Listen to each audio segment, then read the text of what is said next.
Hey, j'espère que vous allez bien. Aujourd'hui, nouvelle vidéo et nouvelle histoire d'horreur. J'ai pris 3 histoires sur le site Reddit comme d'habitude qui me semblaient assez intéressantes. Donc, let's go. Avant toute chose, si tu ne me suis toujours pas sur Instagram, c'est ici que ça se passe, sur TikTok. N'hésite pas bien sûr à liker la vidéo et à t'abonner.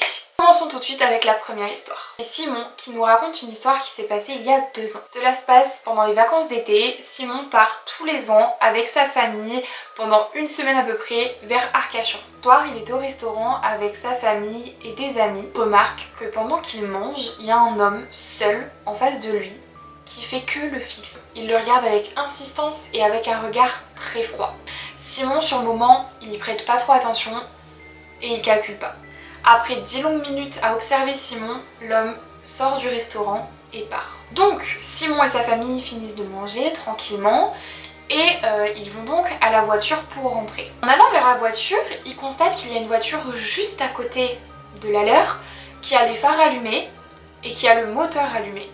Sauf que il n'arrive pas trop à distinguer qui est à l'intérieur du véhicule parce qu'il fait sombre et en plus de ça, les phares éblouissent un petit peu donc il ne voit pas la personne à l'intérieur de la voiture. Il commence à rouler et Simon se rend compte qu'ils sont suivis par la même voiture qui était garée à côté d'eux. Donc là, Simon il commence un petit peu à se poser des questions, mais il décide de rien dire pour pas affoler sa famille. Ça se trouve c'était rien du tout, c'est juste un mec qui prend le même chemin qu'eux et voilà, rien de plus. Et il voit que la voiture du mec de derrière en fait tourne dans la rue juste avant la rue où il y a la maison de Simon. Donc Simon rentre chez lui, tout le monde va se coucher, il va dans sa chambre et il remarque que sa fenêtre est ouverte. Donc ça lui fait un petit peu tilt parce qu'il ne se souvenait pas avoir laissé sa fenêtre ouverte. Mais bon, il se dit bon, j'ai peut-être oublié, bref, il la ferme et il se met au lit. Et là, il est dans son lit, il commence à fermer les yeux et il entend comme une respiration. Une respiration qui vient de sous son lit. Donc là, Simon coupe sa propre respiration pour bien entendre s'il y avait vraiment quelque chose ou pas. Oui, il y avait vraiment le bruit de la respiration de quelqu'un. Donc là, Simon, en fait, qu'est-ce qu'il fait? Il regarde même pas sous le lit. Directement, il va chercher sa mère pour lui dire « Maman, il n'y a pas un mec qui se cache sous mon lit qui est en train de respirer, mais il y a une araignée sous mon lit. » Pour pas trop affoler, pour pas... voilà. Il va juste chercher sa mère en lui disant qu'il y a une araignée sous son lit, qu'il faut qu'elle vienne voir. Donc il va chercher sa mère. Et sa mère vient, regarde sous le lit et il n'y a rien. Rien du tout. Donc là il se dit ok bon je suis peut-être fatiguée, c'est un rêve, enfin, c'est bizarre, je suis un peu fou. Ok, il se recouche. Et là dans le noir en fait il remarque que son armoire est fermée. Alors de base elle est jamais fermée. Elle est censée ne pas être fermée. Et là elle l'est. Donc là il bouge pas, il a peur et il fixe l'armoire. Il fixe l'armoire pendant de longues minutes et il dit que c'était les minutes les plus longues de toute sa vie. Et là d'un coup, l'armoire s'ouvre. Par réflexe, Simon plisse les yeux, il voit quand même quelque chose. Et Simon fait semblant de dormir. Et là, soudainement, une personne se penche au-dessus de sa tête et le fixe, le regarde pour voir s'il dort.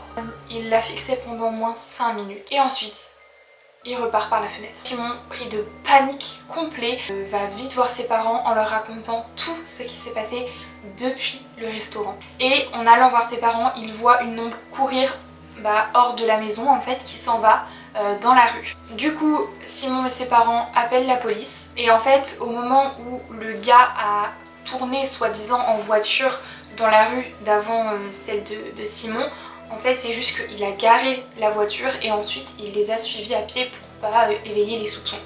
Et donc la police commence à faire une petite enquête et ils interrogent les serveurs du restaurant.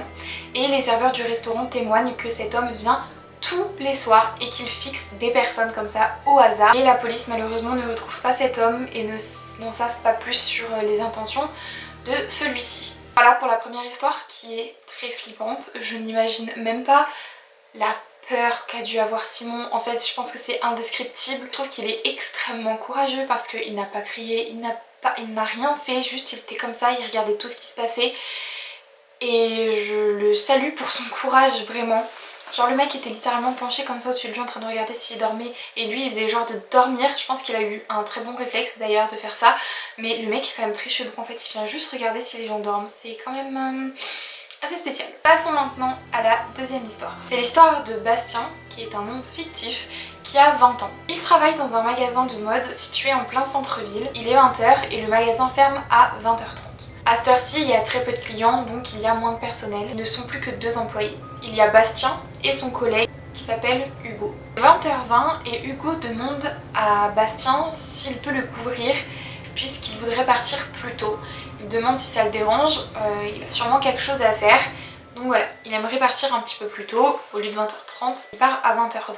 Donc Bastien accepte et il reste tout seul faire la fermeture de la boutique. Sauf que Bastien regrette très fortement de l'avoir laissé partir 10 minutes avant la fermeture. C'était 20h25 et la boutique était vide, il n'y avait personne. Donc Bastien était derrière la caisse en train de finir un petit peu de tout ranger quand une femme blonde rentre dans la boutique. Et cette femme a dit une phrase que Bastien se souvient et se souviendra sûrement toujours, ça l'a vraiment marqué, pourtant il n'y a rien de spécial, mais c'est là que tout commence. Elle lui a dit: bonjour, je cherche un pull bleu au col roulé, s'il vous plaît. Bastien savait qu'il n'y en avait pas en rayon, mais qu'il y en avait en réserve. Bastien a invité la dame à se joindre à lui dans la réserve. Il s'est permis de faire ça puisqu'il n'y avait personne, il n'y avait qu'une seule cliente et voilà, il ne voulait pas qu'elle reste toute seule vers la caisse. Mais la cliente n'a pas voulu le suivre. Elle a insisté pour rester devant la caisse à l'attendre. Que Bastien s'est dit bon ok, elle a quand même l'air honnête, donc c'est pas grave, je la laisse, y a pas de souci. Donc Bastien se dépêche d'aller chercher ce fameux pull puisqu'il lui restait quand même quelques petites tâches à faire avant la fermeture et ça fermait dans très peu de temps. Donc il était en train de fouiller dans les cartons pour le trouver quand d'un coup il entend le bruit du rideau métallique de fermeture se fermer, enfin descendre. Donc là il se dit ok, qu'est-ce qui se passe? C'est sûrement la cliente qui a appuyé dessus puisque le bouton était vers la caisse, était très visible et très accessible. Donc il s'est dit c'est sûrement la dame qui s'est appuyée dessus sans faire exprès. Il attend qu'elle remonte en fait le volet, sauf que non, elle le laisse baisser. Donc il trouve enfin ce fameux pull et il revient dans la boutique. Sauf qu'en revenant, il ne voit plus la femme là où elle était censée être. Il la voit dans un rayon en train de fouiller dans son sac. Donc là il a directement cru qu'en fait elle était en train de voler quelque chose et il l'a interpellée.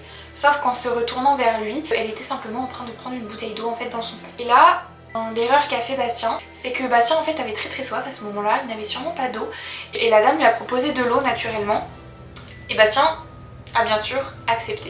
Et c'est là qu'il n'aurait jamais dû faire ça. Donc il a bu l'eau et en buvant il a senti clairement un goût de médicament étrange, c'était pas juste de l'eau.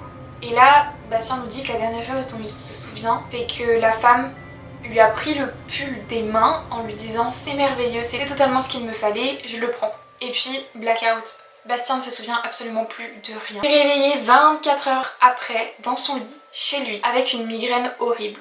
Il s'est donc réveillé et c'était le moment de retourner au boulot. Il est arrivé un petit peu en retard, sauf que en fait son patron l'a renvoyé chez lui et l'a viré sur le champ. La femme en fait avait vidé toutes les caisses pendant que Bastien était drogué. Bastien a demandé à ce qu'il regarde les caméras de surveillance pour prouver que ce qu'il dit est la vérité, qu'il a été drogué. La police a regardé les caméras et ont reconnu la femme. Elle était connue pour avoir volé et agressé des gens, mais aussi pour avoir tué certaines personnes, dont son ex. Donc elle a pris une peine de prison. Mais Bastien a bel et bien été viré pour faute professionnelle puisqu'il a accepté et bu l'eau d'une cliente, ce qui ne se fait pas. Donc voilà, Bastien nous dit qu'il est totalement traumatisé par cette histoire et je le comprends. C'est horrible, bien sûr. C'est horrible comme quoi, en vrai, on dit c'est souvent les hommes, on se méfie plus des hommes. Et en fait, y a aussi des femmes qui font ce genre de trucs archi glauque et archi flippant, enfin c'est quand même une criminelle de base. Mais du coup ouais, le fait en fait qu'il ait bu de l'eau, enfin je comprends pas comment c'est possible. Quelqu'un propose de l'eau, quelqu'un d'inconnu, surtout quelqu'un de bizarre, il avait déjà un petit peu des doutes sur elle, même si t'as soif, mais tu ne bois pas l'eau d'une personne comme ça, c'est... Déjà qu'elle lui propose, c'est trop bizarre en fait, rien que ça c'est trop bizarre, ça veut dire qu'il y a un truc. Qui est pas net. Donc bah du coup il a été viré, donc c'est triste pour lui. Je pensais pas qu'on pouvait être viré pour ça, enfin je pensais pas que c'était reconnu comme une faute professionnelle. Après c'est sûrement vu les conséquences que ça a engendré, la cliente a quand même volé toute la caisse, il a été drogué, mais bah finalement c'est quand même une victime et il se fait virer le pauvre en plus d'avoir été traumatisé par une folle. Donc bon, c'est vraiment pas ouf et ça fait un peu peur quand même. Passons maintenant à la troisième et dernière histoire. C'est l'histoire de Lauriane qui nous raconte une histoire qui s'est passée quand elle avait 18 ans. Lauriane avait perdu son chien il y a peu de temps et elle était très peinée, très triste. Et pour soulager cette peine, elle a décidé de devenir pet-sitter. À ce moment-là, elle gardait Cookie. C'était un grand chien de chasse. Elle le gardait assez souvent, donc ils étaient assez proches. C'était un chien extrêmement sociable, il aimait tout le monde. Donc un jour, elle garde Cookie et il est à peu près 23 h quand il décide de sortir. Il voulait sûrement faire ses besoins.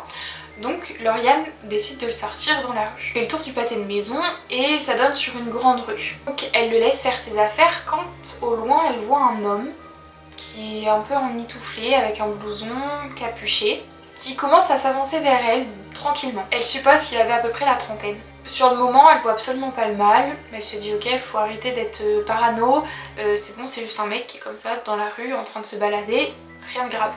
Et là le mec se rapproche devant elle, il retire sa capuche et il commence à lui parler. Il avait l'air très gentil, pas du tout agressif, et Lauriane lui parle totalement normalement. Donc il commence à lui poser des questions, qu'est-ce qu'elle fait dans la vie, quel âge elle a, etc. Lauriane reste assez vague, elle veut pas lui donner trop d'informations, elle lui répond pas à toutes ces questions. Et là Cookie, qui avait fini de faire donc ses affaires, arrive vers Lauriane en courant. Et il se met devant les jambes de Lauriane face au mec. Et bizarrement, Cookie a une réaction un peu particulière qu'il n'a jamais. Il commence à grogner sur le mec. Lauriane est assez surprise et elle s'excuse auprès de l'homme et elle attache Cookie. Donc Lauriane dit au revoir à l'homme et commence à rentrer. Sauf que Cookie lui ne lâche pas l'affaire, il est pas comme d'habitude, il fait que se retourner, de grogner et de regarder le mec. Lauriane se retourne et remarque que l'homme est en train de les suivre. Elle accélère le pas et tourne dans une rue qu'elle ne connaît pas. Et l'homme tourne aussi. Et il les suit encore. Là, Lauriane commence vraiment à paniquer. Elle accélère le pas jusqu'à courir. Lauriane se retourne pour voir ce qu'il en est. Et là, elle voit le mec sprinter vers eux de plus en plus vite. Donc là, Lauriane a vraiment une grosse crise d'angoisse. Elle est sujette à ça et elle commence à plus pouvoir respirer, à suffoquer et à être vraiment pas bien. Quand au loin, elle voit deux mecs qui se baladent comme ça dans la rue. Lauriane se retourne, elle voit que l'homme est encore là à courir derrière eux.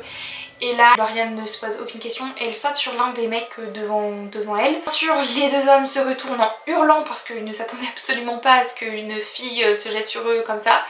Et là, Lauriane fond en larmes dans ses bras. Sauf que, pas de chance, ils sont anglais, donc ils ne comprennent pas ce qui lui arrive. Lauriane n'arrive pas trop à parler, juste elle pleure. Et ils comprennent qu'il y a quelque chose qui se passe. Et là, elle se retourne pour voir où en est l'homme qui les suivait. Et elle le voit, qui est caché derrière une voiture et qui l'observe. Donc là, Lauriane pointe du doigt l'homme pour montrer du coup aux deux gars qu'il y a en gros un homme qui la suit quoi. Et il raccompagne donc Lauriane chez elle. Elle se retourne pour voir où est l'homme et elle voit qu'il part totalement à l'opposé. Elle est rentrée chez elle, elle a remercié ces deux hommes très profondément et elle a tout raconté à sa mère. Le lendemain, bien sûr, elle a été voir la police pour leur expliquer ce qui s'est passé, mais jusqu'à aujourd'hui, elle n'a jamais eu de nouvelles et elle ne sait pas qui était cet homme, ce qu'il voulait, etc. Et elle se pose vraiment la question s'il n'y avait pas eu ces deux hommes dans la rue qui étaient en train de se balader, qu'est-ce qui se serait passé pour elle. Et c'est absolument horrible, c'est horrible, mais c'est horrible. Vraiment, il n'y a pas d'autre mot à part que c'est horrible. Et comme quoi les chiens ont vraiment des instincts et qu'il l'a clairement senti puisqu'avec lui, il était pas du tout normal, Cookie, et qu'il était très méfiant. Et il avait raison. Comme quoi, faut faire confiance à ces animaux. Voilà pour ces trois histoires, j'espère que cette vidéo vous a plu. Sur ce, je vous fais de très gros bisous et on se voit vite dans une prochaine vidéo. Ciao!